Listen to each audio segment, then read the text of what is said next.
तर नमस्कार मित्रांनो, कसे आहात सगळेजण? तर आजच्या व्हिडिओमध्ये आपलं स्वागत आहे.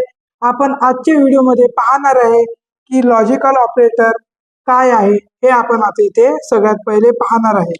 तर आपण इथे लॉजिकल ऑपरेटर सोबतच आपला अजून एक ऑपरेटर राहिला आहे, तो म्हणजे आयडेंटिटी ऑपरेटर. तर चला व्हिडिओला स्टार्ट करूया.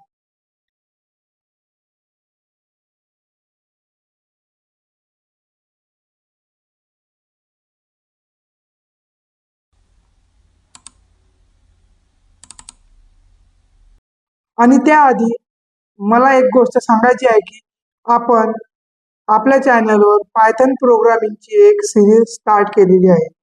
त्या सिरीजवर तुम्ही चांगला प्रतिसाद दिल्याबद्दल धन्यवाद.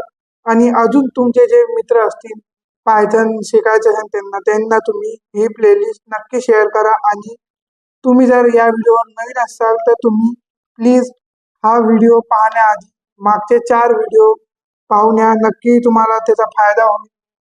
चला व्हिडिओला आता मी सुरुवात करतो. तर त्याच्या आधी सगळ्यात पहिले आपण इथे आयडेंटिटी ऑपरेटर आणि आपल्याला इथे लॉजिक ऑपरेटर काय आहे हे आपल्याला पाहायचं आहे. तर व्हिडिओ सुरू होण्याआधी मी तुम्हाला एक गोष्ट सांगतो की ऑपरेटर म्हणजे काय. ऑपरेटर म्हणजे की आपण आपल्या पायथनचा जो पण काही कोड लिहितो किंवा जो पण काही आपण त्याचा सिंटॅक्स लिहितो त्यामध्ये आपण जे पण काही वापरतो इज इक्वल टू अँड जे पण काही त्यात यूज करतो आपण लिहिताना, तर ते काय आहे हे तर आपल्याला माहित पाहिजे कोडिंग शिकण्याआधी. तर त्याच्या आधी मी हे बेसिक शिकवत आहे. ऑपरेटर मध्ये आपले याच्या आधी ऑपरेटरचे 2 व्हिडिओ झालेले आहेत. आणि आता आपण इथे लॉजिकल ऑपरेटरला स्टार्ट करत आहे. लॉजिकल ऑपरेटर म्हणजे काय हे आता आपण इथे पाहू. लॉजिकल ऑपरेटर म्हणजे logical operator are use to combining the conditional statement. म्हणजेच की आपण लॉजिकल ऑपरेटर हे कंडिशनल स्टेटमेंटला कंबाईन करण्यासाठी यूज करतो. तर तुम्ही पाहता की काही काही सिंटॅक्स किंवा काही काही कोडमध्ये तुम्हाला इफ किंवा त्याच्यानंतर अँड किंवा ऑर अशा प्रकारचे तुम्हाला फंक्शन यूज केलेले दिसणार. तर ते 2 फंक्शन कसे काय कंबाईन करायची, तर त्याच्यासाठी आपण लॉजिकल ऑपरेटर हे यूज करतो. तर इथे तुम्ही पाहिलंच की logical operator are use to combining the conditional statement. म्हणजे 2 कंडिशनल स्टेटमेंटला कंबाईन करण्यासाठी ज्याला आपण जे वापरतो त्याला आपण लॉजिकल ऑपरेटर हे म्हणतो. त्याचे टाइप्स पाहू आपण अँड ऑर आणि नॉट हे त्याचे 3 टाइप्स आहेत. ते या 3 टाइप्स आपण इथे पाहिलेला आहे. याचं डीप मध्ये आपल्याला ज्यावेळेस आपण कोड लिहू त्यावेळेस तुम्हाला मी सांगेल. त्याच्यानंतर आता आपण इथे आयडेंटिटी ऑपरेटर. तर आयडेंटिटी ऑपरेटर काय आहे हे आता आपण इथे सगळ्यात पहिले पाहणार आहे. तर आयडेंटिटी ऑपरेटर, तर आयडेंटिटी मध्येच तुम्ही समजू शकता की आपण आयडेंटिफाय करणं, त्यासाठी आपण आयडेंटिटी ऑपरेटर यूज करतो. तर याचं आपण एकदा डेफिनेशन सुद्धा पाहून घेऊ. It use to compare the object if both the object are actually the same object.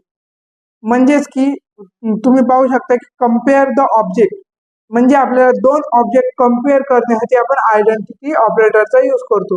तर आयडेंटिटी आपला जो ऑपरेटर आहे तो काय करते, सगळ्यात पहिले आयडेंटिफाय करते 2 सेम ऑब्जेक्टला, जे सेम ऑब्जेक्ट असतील आणि त्याला both same object are actually the same object.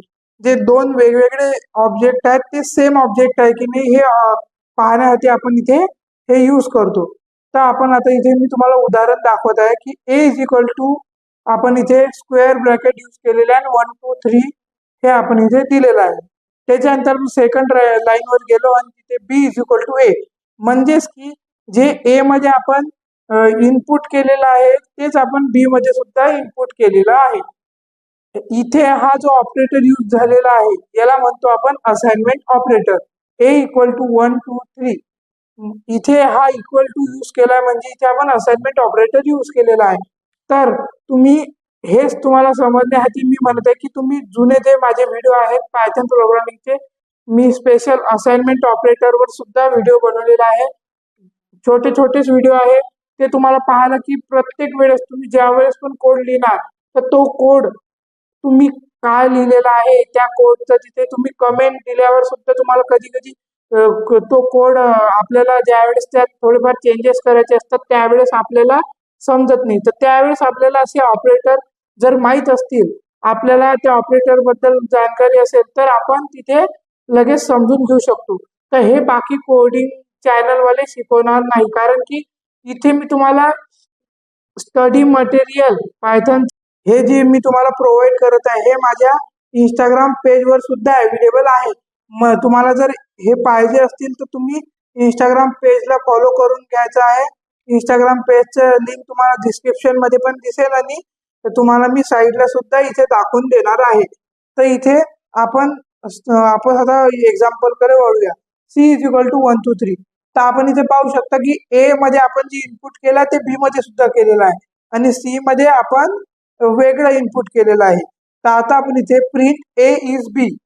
तर इथे तुम्ही पाहू शकता मी इथे कमेंट दिलेली आहे, हे तुम्हाला समजण्याआधी ट्रू, कारण की तुम्ही पाहू शकता जे ए मध्ये आहे ते बी मध्ये पण आहे. तर त्याच्यामध्ये इथे जी कंडिशन ही काय ट्रू झालेली आहे, म्हणून आपण ट्रू लिहिला. Because both refer to the same object, हे दोन्ही पण कहाचे काम करत आहे, सेम ऑब्जेक्ट साठी. त्यानंतर प्रिंट ए इज सी. ए हे सी आहे का? नाही, कारण की आपण ए इक्वल टू सी लिहिलेलंच नाही आहे, आणि किंवा बी इक्वल टू सी नाही आहे, कारण की आपण ए इक्वल टू बी केलेला आहे, बी इक्वल टू ए केलेला आहे. पण बी इक्वल टू सी आणि ए इक्वल टू सी केलेला आहे का? आपण नाही. तर इथे आपली जी कंडिशन आहे ती आपली फॉल्स झालेली आहे, म्हणून मी इथे लिहिला false. Because they are different object, ते दोन्ही काय आहे? डिफरंट ऑब्जेक्ट आहे. त्याच्यानंतर even through they contain the same data, जरी पण ते डाटा सेम त्यांचा जो डाटा कंटेंट आहे, इथे 1 2 3 आहे, इथे पण 1 2 3 आहे, पण ते काय आहे? सेम ऑब्जेक्ट नाही आहेत, तिथे फक्त कंटेंट सेम सेव्ह केलेला आहे. तर याच्यामुळे इथे इथे ही कंडिशन काय झाली आहे? फॉल्स.